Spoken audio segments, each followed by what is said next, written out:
Welcome to part 3 of the Dream Koi Pond project. In part 1, we dug a massive hole in my back garden and began building the main structure of the pond. In part 2, we constructed a filter house and began plumbing in the filtration system. And now here in part 3, we were supposed to be filling it with water and stocking it with fish. However, this is the point where things started to go wrong. You might remember that at the end of the last video, I mentioned that the fiberglass gel coat didn't set properly because it got wet. We had some rain that came out of nowhere and ruined the surface. It meant that it just didn't set quite properly and it stayed quite tacky. It wasn't ideal. So the guys kindly came back and redid it.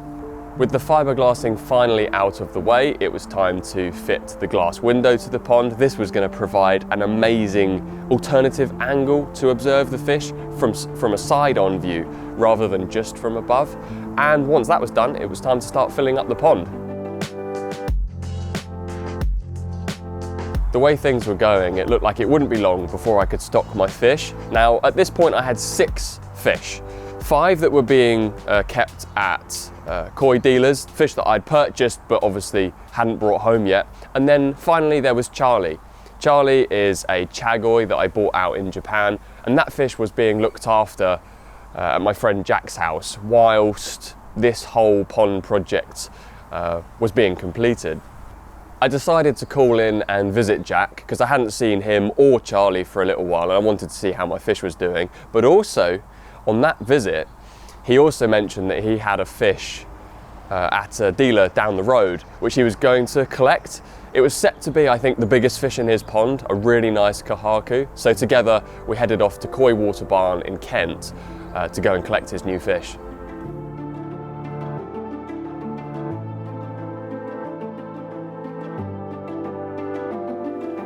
The Koi Water Barn is a really impressive shop. Not only do they have a lot of water and a lot of fish on site, but they've also got 2 ponds with massive windows, giving a crazy perspective. I've certainly, other than at like public aquariums, which have got sharks and stuff in, but I've certainly not seen setups like that really anywhere else. We introduced Jack's new fish to the pond and I said goodbye to Charlie, believing at the time that I'd be bringing her home in a week or 2. Back at my pond, we were finishing off the coping and the cladding. Now the cladding is what goes around the pond on the side, and the coping is what you use to circle it on top. Now I've seen a lot of ponds that use sandstone, a brick or stone-like material, and sometimes slate. Slate coping stones around the top of the pond certainly make it very modern, quite professional look. However, I really wanted to go for something quite subtle. I like the idea of gentle on the eye, not too distracting, as essentially I wanted the focus of this pond to be the fish. I wanted to look out at the garden and my eyes just be led straight to the fish. We went for a nice cedar wood around the outside, and then on top I think it's Douglas fir, because using cedar around the top would have cost, I don't know, it would have cost a lot, probably too much. We found 1 or 2 leaks, but the guys were able to fix those with a little bit of silicone and tightening up some Jubilee clips and stuff. We now needed to fit an electrical supply from the house to the filter room. Now, I probably should have done this when we were putting the water supply in, but kind of forgot about it at the time. I managed to find a guy called Lewis Clements from Thronmore Services. They were really, really helpful. I was so baffled by the different appliances and how much current they would require, how much electric was needed, watts, amps, volts. It just baffles me. And these guys were super qualified. They had all of the paperwork, which meant that they could legally sign it off, and yeah, they got a setup working, drilled a hole through the back of the kitchen to run the electric round. That's a very big drill. It was complicated, but the guys did it with ease. I think I was out fishing at the time, but Omi was recording a little bit of what they got up to. Yeah. Yay! I noticed there was a slight oily slick on the surface of the pond, so just to be on the safe side, I decided to drain that water out and wash down the fiberglass one last time before filling it up for real. Here we go. It's happening. We are now eventually filling up the big new pond. This is quite a big day.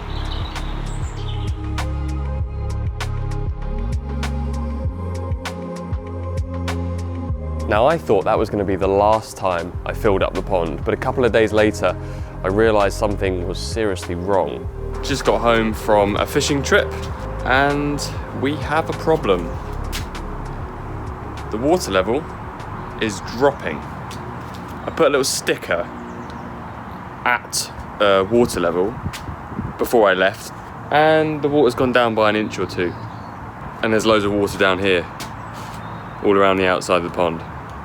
So it's leaking quite badly from somewhere.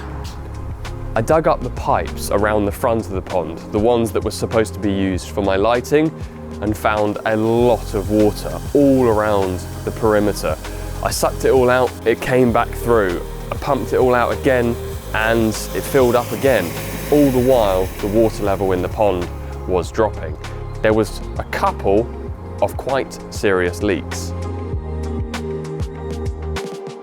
We realised there was water leaking from the light pipe and there was also a small leak in the filter house. The pond specialist team returned to help me out with these and managed to fix the one in the filter house quite easily. However, the leak on the light pipe around the front of the pond, that one was difficult, shall we say. The guys reckon that they could fix that leak. However, the fact that it was continually dripping and we made a fix and then it started leaking again, and we tried to fix it again and then it leaked some more, I just decided that for peace of mind we were going to scrap the lighting situation. I didn't like the idea of doing it if it was going to potentially cause leaks in the pond down the line, and we ended up patching up those holes which were going to have lights in. We patched them up with fiberglass and yeah, scrap that idea. I was a little bit gutted about that change of plan, but at the end of the day I needed to sleep at night. I needed to know that my pond was not going to leak, and that was the best way to proceed. I refilled the pond for I think the third time, and no sooner had I got it to the top of the glass window at the front, the water level began dropping once more. At this stage, I'll be honest, I was getting really frustrated. I wasn't quite at the stage where I wanted to just fill the thing in and start again and just give up with the whole pond project, but it was getting on my nerves. I'd filled the pond 3 times and once again the water was escaping somehow. I found a slight drip, just a gentle drip where the heat pump was plumbed in, but I thought it can't be that because you would barely notice the water level changing. Once the pond was empty, I found where the water was escaping. The fiberglass had actually cracked and detached from the bottom drain, and that's where water was gushing through. I needed someone to help out with this as fiberglassing isn't an easy task, so I gave Matt from GRP Lining Services a call. He came out, had a look at it and said yes, this is something that we can fix. So the key element here is to stop that water from getting to the drain. First, Matt drilled holes through the fiberglass so that we could suck the water out from beneath it, drying out the area. You mustn't do any fiberglassing whilst the surface is wet.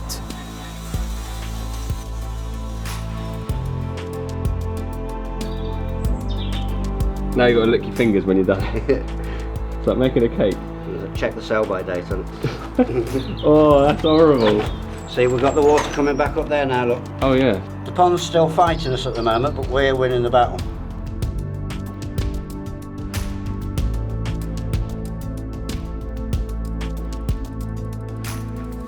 Over in the filter house, I realised that the trickle-in top-up and the overflow had been forgotten. These are big projects, and although I'd included it in the plan, some things just get forgotten about as you're running through because there's so many things to do on a pond build like this. So I got on the phone to Lee from the Pond Pro. He came out and showed me the best way to set up a trickle-in and also an overflow. I wanted an overflow to the pond just in case it rained or I put too much water in. And this 90-degree bend fitted within the skimmer allows you to sort of turn it and adjust it to set your finished water level. With that done, he also set up the water inlet where gradually, very slowly, water will trickle into the system. Rather than doing a large water change, dumping a quarter of the water and then topping it up straight from the tap and having to add the chlorinators and stuff, it seemed best to just gradually trickle clean water, fresh water, into the pond over time. Well, hey, made it look so easy. It's easy when you know how. We put a small tap on the end of the pipe, meaning that I can adjust just how much water is flowing into the pond at any given time. In the summer, when the fish are eating a lot and they're very messy, I can change a little bit more water, and in the winter, I can just have that basically dripping. Thanks for the help. Maybe see you in Japan. Yes. After what felt like months, well actually I think it was about 4 months, I was finally able to stand in this filter house and one by one switch on the air pumps and the water pumps and get the whole lot running. Wow. I watched the bubbles rise up into the pond, the Awaza filtration system kick into life, and I was one happy boy. I had dreamed of this moment for a long, long time. I did a school project, I think when I was in year 8, all about fish ponds. And if that kid in year 8 could have seen this setup, this incredible fish keeping system, I would have been mad excited. And I guess that's how I feel now. The Compact L drum filter seems to be running pretty much perfectly, haven't had any issues as of yet. The water is looking good and the pumps are thundering about 20,000 litres of water around my pond every hour. And considering they are pumping such an immense amount of water around, the filter room isn't too noisy. There's a little hum of the air pumps and stuff, but quite impressed by the actual kit, and I'm very, very happy with how the system is running. It was quite satisfying to see a couple of leaves fall on the pond and very quickly get washed down the skimmer into the filtration system. I'm sure that will come in handy when autumn comes around and there's loads of leaves falling on the surface. So yeah, that's good. And talking of leaves and plants, it was now time to do the gardening element of this project.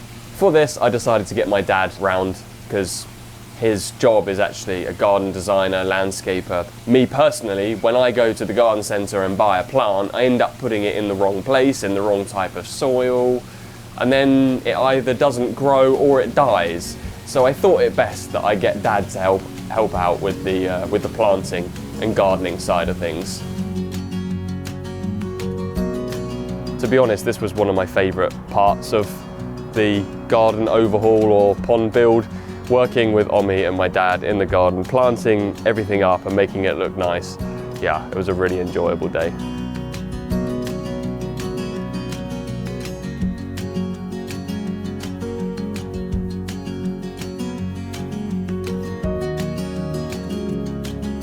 Whilst we got stuck in putting plants in the ground, my friend and joinery expert Steve worked with his colleague Bernie fixing some of the joins on the woodwork around the pond, getting them looking really nice. It is all kicking off in the garden today. We've got the builders building a building, funnily enough. Omi is planting, Dad is planting, and I've just woken up because the last 4 nights I've been out fishing and not getting very much sleep. So now I'm very, very tired, but we're in the garden and today is sort of finishing off day. He also began constructing a lean-to building on the side of my house, which is where Omi is going to be able to store her pots and compost and other gardening tools.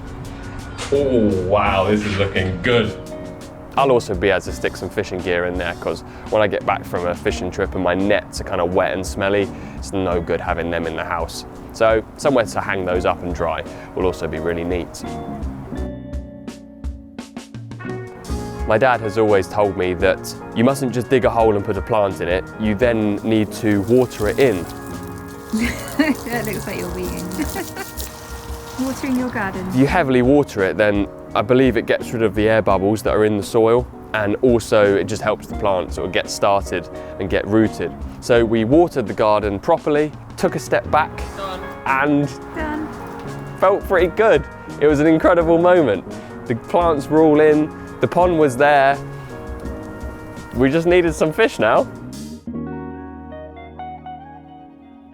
Before putting any fish into the pond, I needed to make sure that my water quality was all okay, and I'd left the system for around a week or two just to settle down and for some bacteria to start colonizing. A little bit of algae was growing and things were looking good. I tested my water parameters with some testing kits.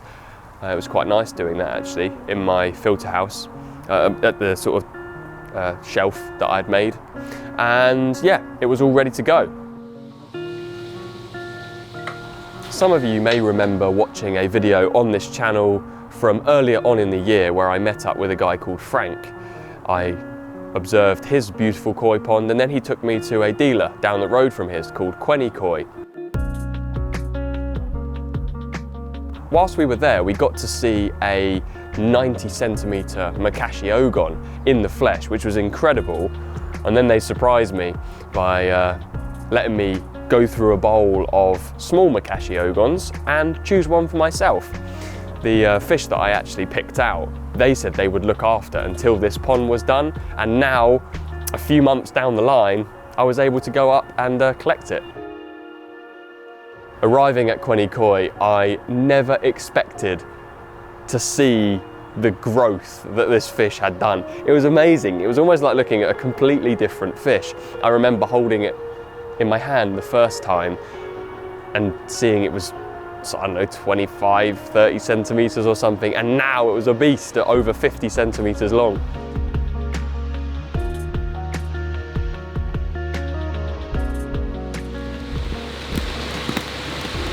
That was smooth. You like that? Yeah. That's a guy who's done it a few times. I was dread to think how many times I've done that.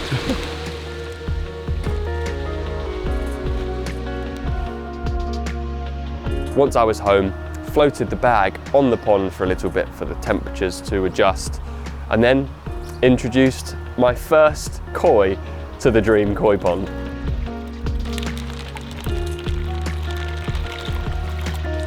Is that 50 centimeters? Maybe a tiny bit more or less. I'm not sure if you should measure to the point of the tail or to the fork of the tail. I'm not really sure about that, but she's a 50 centimeter fish roughly. Hey, fish number one. Of course, that one fish swimming around the pond all on its own looked kind of lonely, so the next day I collected Charlie. She is unbelievable. What a creature.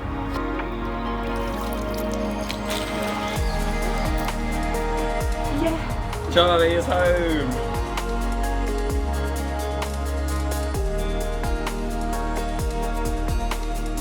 It felt amazing releasing Charlie into my new pond, as I hadn't had her in the garden for the last 4 or 5 months, so it was very nice to get her back. Interestingly, once in the pond, the Makashi was so curious about Charlie, like swimming in circles around her, nudging into her. I don't know whether they're friends or whether it's coming up to spawning time. It's good to have Charlie home. Yeah, it's amazing. It's now a koi pond. Well, that's nearly it for the koi pond build. I've got one more video which will be on screen just here once I've finished making it, and that is going to include bringing home the big fish. What I've put in so far, they're nice, but I'm super excited to introduce the giant koi to the pond. Can't wait.